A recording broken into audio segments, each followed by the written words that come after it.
Welcome back to Clown with Clothesline. I'm Nico Nostalgia here again with my co-host Noah Walker. We are going to go over a new segment that I call Hot Topic. And then we also have an interview to do with Todd Capone and Chase Wilder tonight. Sit back and enjoy the show. So this is my Hot Topic segment, and we're going to discuss a couple basically shoots and works type discussions. First thing I wanted to discuss was Dean Ambrose leaving the WWE. What are your thoughts on that? Total shoot. I think that everything that you read in the dirt sheets online, as far as him not being happy with what his role is, the character that they're having him portray, I think that that's all true. And I don't know about AEW or Impact Wrestling or where he's going to end up. Honestly, I believe he'll probably just do a bunch of independent bookings, make a lot of money doing it while he can. I don't see Dean Ambrose really ending up in AEW. I don't see him ending up in Impact. If he goes back to anything, it's probably WWE in the near future. For me, I have to say it's a complete shoot. I don't think it's a work in any way. I do believe that he is not happy with his career with the WWE. And however, I do think he's going to end up with another major promotion. I don't know if that's going to be Impact. I don't know if it's going to be AEW. I don't think money is an issue at all. Because I don't think it is either. He made good money, I think. Obviously, I don't know the exact amount.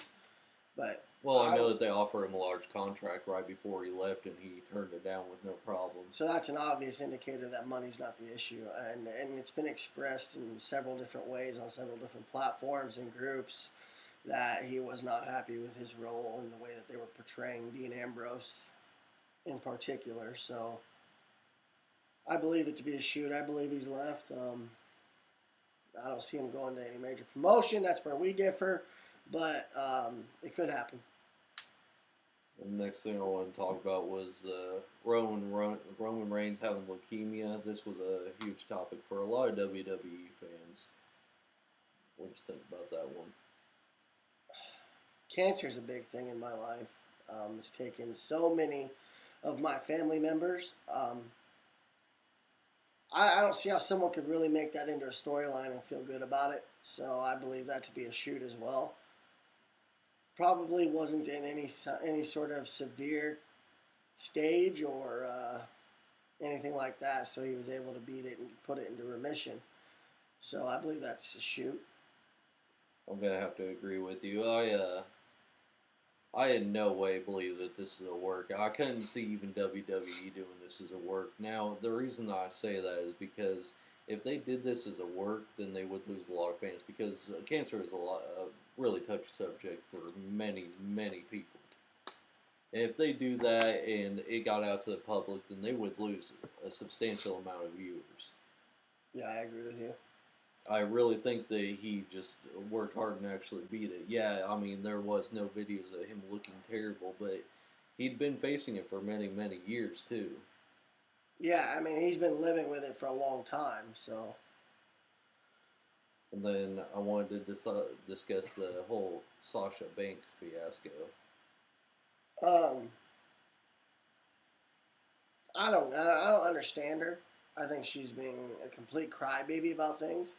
But also, I'm not there. I'm not going through what she's going through, so I'm not going to try to assume how she really feels. But the position that she's been put in, she's a 5-time WWE Women's Champion. You've competed at several WrestleManias, marquee matches at WrestleManias. You're one of the top superstars on Monday Night Raw weekly. I don't understand the whole, I lost the women's tag titles in a month.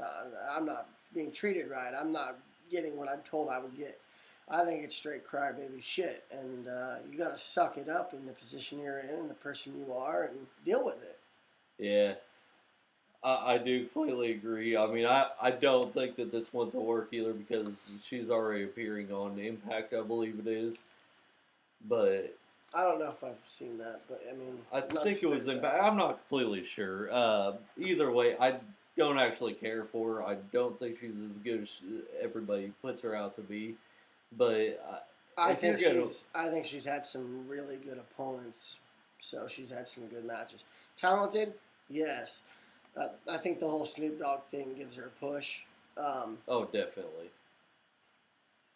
Honestly, though, if you go back to her early NXT days, I mean, I probably would have watched a few of her matches and said, nah. I can't say I ever seen any of those early days, but either way, you know the WWE substantially pays, especially in the Diva division. You got other WWE superstars that aren't making nearly what they are, and you want to play them when you're getting possibly a multi-million-dollar contract. You don't need all that money. That's true. And then the last one that I have for the WWE topics is Ricochet. Hands down, probably one of the best performers in WWE currently. Uh, when you watch Raw and you see on all these other pages on Facebook and other platforms of social media, you see people whining and crying about how terrible Raw was this week, or last week, or next week. They're not looking forward to it. They're not going to watch. Then throughout all that, even if that's a true statement, and I was to believe that myself personally, which I'm not saying I do, I can honestly say that the moment Ricochet comes on, I'm instantly intrigued. I'm the same way. My thing is, you got performers like Randy Orton that are still in it, and Randy Orton was never really my favorite wrestler, but I will say he was probably the best performer to ever be in the WWE. He was always just, his matches were just always amazing. But he's even gone downhill. So as soon as Vince brings in Aleister Black and Ricochet, that's the match that I want to see. Every time they come on, I got to sit down and actually watch that. Ricochet, with what they're doing with him right now, starting to put him in singles matches, I see him going for a title run in the very near future. I don't know if he's going to win Money in the Bank. I think it might be too soon. I don't think he'll win Money in the Bank, but I think he will somehow get a title shot. I think a United States Championship run or an Intercontinental Championship run is definitely in the near future. Yeah, the guy smells like money. He looks exactly like money. My thought. It's no shock to me that he was brought up as quick as he was and that Vince has used him the way he has. And as far as Aleister Black, I mean, we've yet to see him actually show up on SmackDown since that brand split, and they clarified he would be a SmackDown superstar. But I think that SmackDown still has the superior roster, even after the shakeup. And I think there's a lot of guys over there. Andrade, Randy Orton. I was thinking that the other night. I think an Aleister Black Randy Orton match would be very good, to be honest. That could be it. It could be the Randy Orton just not getting paired up with somebody he works well with. But usually, it didn't matter who it was. When I was watching 5 years ago, it didn't matter who it was. He was going to put on one of the best shows. I think that it don't matter who it is on SmackDown for the most part. I think, and we've seen Randy Orton take on some guys from even 205 Live in the last few months, and he can go out and make them look like top tier talent and performers, and make that match seem more important than it actually is on that card. Whether that be match 2, or even doing a run in and interfering at the end of a match. He's making these guys seem like they're more important to the show than they were before he even showed up. I think he's being underplayed by Vince. I think it's been too long, and a Monday Night Raw switch would be good for him. I think he's just getting all around irritated. I think he's got one more real good title run in him, because he's still a good performer at his age. And I believe that if you take him to Raw, something like him and McIntyre, or him and even Strowman, would be a good story. Because Randy can have good matches with anyone, I think. He's good with anybody of any size. He's proven that with Rey Mysterio. He's proven that with Batista. But now, I do gotta ask your thoughts on AJ Styles. See, you and I have talked about this before, and we differ in opinion on it. Yeah. I do honestly believe in my heart that he's this generation's Shawn Michaels. I don't think that he can compete like Shawn Michaels. I don't think that he's got the drive Shawn Michaels has. I think he's extremely talented, and he knows it, and he can go out and put on the same performance every night, but not with any extra effort added to it. I It's think the he's same performance night in and night out because he is that talented. But Shawn Michaels would go out and put on performances, and you could feel the heart, and yeah. the drive, and the I couldn't push. compare him to Shawn Michaels whatsoever. I could compare him to somebody like Hulk Hogan, somebody that was built up to be the face of the company, regardless of their talent. Because honestly, even when I was watching back then, I wanted to see Sting rather than, Hulk Hogan or any of them. Even Kevin Nash. I mean, he Well, was great though. and to me, I felt like Sting was another Hulk Hogan. Before Hulk Hogan left for WCW, Sting was like WCW's version of Hogan. He was their ultimate hero. He didn't win the title or hold the title as much as Hogan, but for me, guys like Shawn Michaels, um, Seth Rollins, AJ Styles, Ricochet, all these guys are, in my heart and in my mind, in my opinion, top performers. I mean, anybody, you can go out and find a guy 6'8", 330 pounds, and make him the face of the company because he looks like the top dog. It's the guys who actually can go out there and do things that other guys can't do. They can go for 30 minutes. They can go for 40 minutes. They can, and I mean, Shawn Michaels used to do it, Iron Man matches. 60 minutes of nothing but straight balls to the wall. Yeah, Hard. and that's the thing. Shawn Michaels was really good, but I just don't see AJ even being a slight comparison to him. The difference between the two, in my opinion, is that you could feel it in Shawn that he was, as the match went on, you could feel him working harder. Yep. AJ, to me, it's the same performance in a different sequence, night in and night out. Extremely talented, extremely entertaining, extremely believable. And he does a good job of making himself a top-tier guy with his performance. But you could feel passion when Shawn Michaels was wrestling. Well, the problem is it was the same performance night in and night out, and that's what really kills it for me. Even the Brock Lesnar match looked just like he was facing a usual opponent. Yeah, and I mean, you got Seth Rollins versus AJ Styles in, 2 weeks at Money in the Bank for the Universal Championship. Yep. The thing that I'm sets excited for that the one. thing that sets AJ and Seth apart is that I know what to expect from AJ. I sort of know what to expect from Seth, but Seth is going to do some things that I don't expect. Well, just like Dean Ambrose, Seth is a loose cannon. That's what I like to see. I want to see something that I can't predict. And it's almost as if Styles is a scripted performer. It's just like Mania. I predicted every single one of those matches to all you guys. And I don't like things that I can predict like that.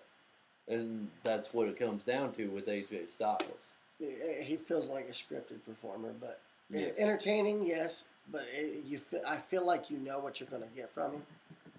I mean, there's several things that I could think of off the top of my head that would just destroy any of his matches. I mean, there's Daniel Bryan and Brock Lesnar. That was one of the best matches I've seen in a long time. The whole rivalry with Rey Mysterio and Batista was just amazing. All right, well, let's go ahead and move on to some of our matches. I want to discuss the April show. Let's start off with the Divas match. Kale Kendra took on Shauna Reed. The crowd really seemed to connect with Kendra, and the kids loved her. She was entertaining as hell. I've known Kendra for a long time. I mean, I've known her husband, Justin, just amazing, just as long, and I've worked him a few times in the past, in the far past. Kendra has always been a hell of a performer. She's got the look, she's got the talent, and the attitude to match. And I think that as far as an indie company goes, there isn't a whole lot of marketing to it other than what you're trying to sell as far as flyers and lineups and matches. But Kendra could easily be a marketable competitor in a bigger stage. Shauna, I haven't had the chance to really get to know real well. I know what I've seen around social media and at other shows. I'm not going to discount her performance at all. I'm not sure that match itself was something that I thought it was going to end up being, or not what I expected out of it. But I mean, a decent match in itself, good match. The crowd really seemed to enjoy it, and ultimately that's what's important for our show. Yeah, I I really did enjoy Kendra's performance. I can't say I really cared for Shauna's too much. Uh, Kendra, I definitely would welcome back at any time. I mean, she did great in the performance-wise and working the crowd. Now, what about uh, Shauna Reed? Do you think she was worth the money or not? Worth the money? Yeah. As far as a worker goes, I understand, the distances and the time that you invest in where you're going, and um, worth the money. Yeah. I think we could do something different with her in the future. Maybe invest a little more in a storyline or something. I just don't think that the match with Kendra was what I thought it would be with Shauna. Um, she's a good performer, and I just don't know right now that she's a good fit for our shows, at least for a little while, because I would have to work. So we'd have to work something out and plan it better, because I think Shauna's a certain type of performer, and she you need to put her with someone that makes sense, and I'm not sure that Kendra was that person. Well, right now, I think we both agree that Kendra was just an amazing performer, and right now she's our only diva, so I can't say that I'm going to bring Shauna back at any time soon. There is a possibility that I bring in other divas, possibly more, but we'll have to see where that takes us For to. sure, in the future, Shauna will be an option. For right now, though, I don't know where we stand as far as the whole division, really. Because we're focusing on KO Kendra at the moment. Um, it might be a while down the road, but it could be in the near future. I talked to Shauna a little bit about it and told her what was going on, and we're definitely going to have KO Kendra back in August. Um, that's when her and Just Amazing will be back. Shauna, I hope to have back probably next year or later next year. As far as this year, though, we've got some different things planned, and we're looking forward to other things, and that's where we're going from there. All right. Well, I'd like to discuss the tag team match a little bit. That was that was a pretty insane match, especially even for the indie circuit. I'm having difficulties trying to top that in the creative side at the moment. I mean, what do you think about it? As a person that was in it, That's why I had to say as a person watching it. it's hard to find exact words, really. Kudos to the guys involved, because if anyone really even knew, like, as far as experience or talent that was involved, just how amazing that match was for what was in it. Because one tag team, Dazed and Abused, you got less than 30 matches combined. As far as performers, they've wrestled less than 30 times total together. The Thieves of Greatness are really hot right now. Wicked C, myself, I've been hard at it for 9 straight years, over 9 years. And Insane B's probably got a few hundred matches, but he's been out for 6 years. So, Theo Storm, man, probably the best seller we had in the whole match. I mean, just the way that he sells, and the crowd can connect with his pain, and what he does is just outstanding. And Sadan, his partner, is very talented. Yeah, Theo, I gotta give him major props. He took an RKO to those Legos, and that was just brutal. Yeah, the amount of blood that he lost. Busted his mouth open. I gotta say, he probably took the hardest bump that entire show, other than possibly Ty with the table. For those who were there live in person and experienced it and could connect with that pain, I mean, it was one of the most painful experiences I've had in a very long time. And one of the most painful experiences any of those other guys had in a very long time. I mean, there was other things that guys were trying to do. I mean, people don't even understand that thumbtacks were considered by one of the performers. And had he even found the thumbtacks, there would have been a lot more brutality to this match. I would have been okay with all this. I would have been okay with getting in the ring with the Legos. I would have been okay with getting in the ring with the thumbtacks. You know, there's not too much that I wouldn't get in the ring with. However, I do gotta say, after watching that match, I'm kind of changing my mind on that. This guy, cattle prod lumberjack matches. Yeah, in the future, be sure to look out. I will have a cattle prod lumberjack match, and we will be sure that Noah is the main star in it. Yeah, I've totally told him several times that I will not perform in that match. Make sure you leave a comment down below, hashtag Noah Cattle Prod. I'll tell you what, if you get 100 hashtag Noah Cattle Prod comments, I will do that match. All right, guys, you heard it. 100. All right, well, let's head over to Under Fire. We have a couple interviews to do. We got Ty Capone and Chase Wilder. Welcome back to Under Fire. We have Chase Wilder with us. Noah Walker's going to conduct an interview with him if you want to go ahead and know. How you doing, Chase? Not too bad, sir. How you guys doing? All right, man. I just got some questions I'd like to ask you. On April 19th, after the tag team match, it seemed like there was some tension between you and your partner, Ty. Can you explain to us what was going on there? Well, I felt like during the match that I felt like we didn't really have each other's back on some parts. Like, I felt like we could have taken care of each other a little bit more, if you guys know what I'm saying. Yeah.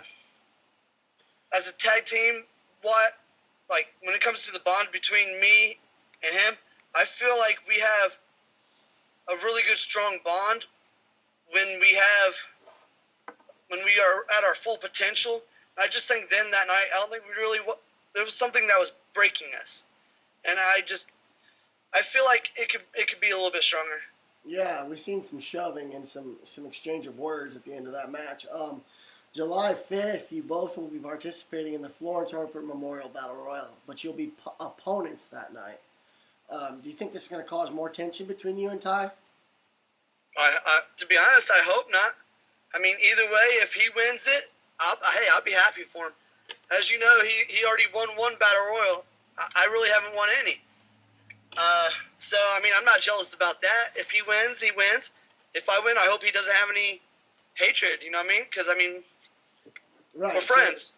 So you have a mutual respect for your partner, there's not going to be any animosity on your part if he wins that matchup. We understand. What does the Florence Harper Memorial Battle Royal mean to you personally and professionally? I mean, it means a lot to me. If nobody knows about Florence, man, she was an awesome person, as for not just the company, but for everybody around us. And to be able to participate in that battle royal for them means the world, the universe to me. You know what I mean? To be able to participate and put on a great show. Oh, hopefully I win it. Right. You got a game plan for July 5th?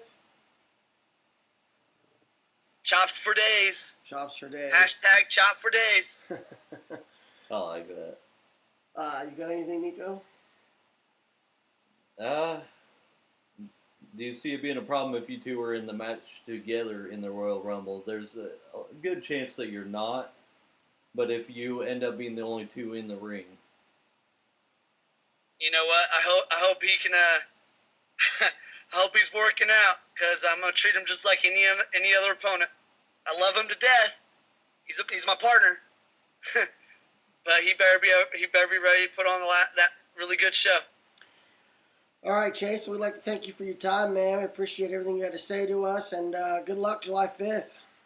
Hey, thank you guys for having me, and I'll see you guys July 5th. And if I can add something, I hope the other 24 other people have been, I'm sure they've been working out.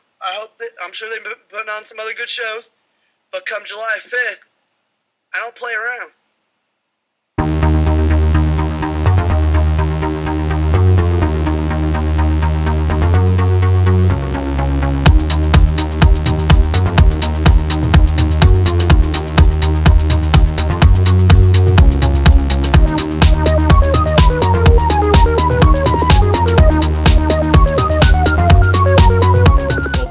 under fire. We have Ty Capone with us for a special interview. Noah, if you want to go ahead and interview him. How you doing, Ty? Sun Demon? Alright. All right, man. Just got some questions we're going to ask you, get a little bit of information, and see where you stand on some things. April 19th, man, after that tag team street fight, you and your partner, Chase, there was a little shoving and some words exchanged. Can you tell us a little bit about what was going on there? Well, first of all, he knew he had to have my back. He never had my back. He made me go through a freaking table, and he's got a nice little ass whooping coming from me. Because he was supposed to, when we made up this tag team, he was the one that had my back. Not me have his back. He was supposed to have my back. Well, we talked to Chase a little earlier in the show, and he felt like there was a misunderstanding. He did feel like you guys should have had each other's backs a little more. He just felt like you guys could fix this situation. Is this something that's not fixable? No, it's not fixable at all. I'm pretty much done with him. He was supposed to be there to back me up. It was all supposed to be about Sun Demon, not Chase Wilder. So, where do you see the tag team Dazed and Abused going from here? Right now, I see us splitting up, and Chase Wilder's got a nice little ass whooping coming from me. I think that brings us up to the July show. You two are going to be in the Battle Royal. And how do you see that playing out for you? I see his ass going over the top rope, and I'm winning that belt. That belt's coming home with Sun Demon. Is that what's going to happen if he's in the ring and it's just you two? Yes, he's gonna get his ass whooped, and he's gonna go right over that top rope. Well, when we talked to Chase, he had made the statement that if you win the match, then he would be fine with that, because he respects you and he respects your bond, and he would think that the better man had won.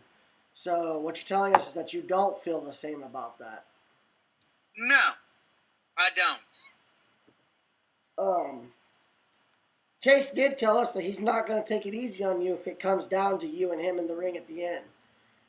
Oh, I ain't going to take it easy on him either. He's going to be in a bloody mess when I get done with So it. it is safe to say that you share the same feeling. Oh, yeah. Real quick before we end this interview, coming up in November, we have our main show, our headlining show for the year, Circus Mania. What are your thoughts on Circus Mania? My thoughts? Well, if Chase Wilder comes up to me and probably apologizes to me, then maybe in the future we might get back together. But as of right now, no. What are your thoughts on Circus Mania as an event itself? I'm ready for it. It's obvious to a lot of the performers at Circus City Wrestling that with that being our headlining show, Circus Mania, it's going to be kind of difficult for some of you to get on that card. What do you plan to do to get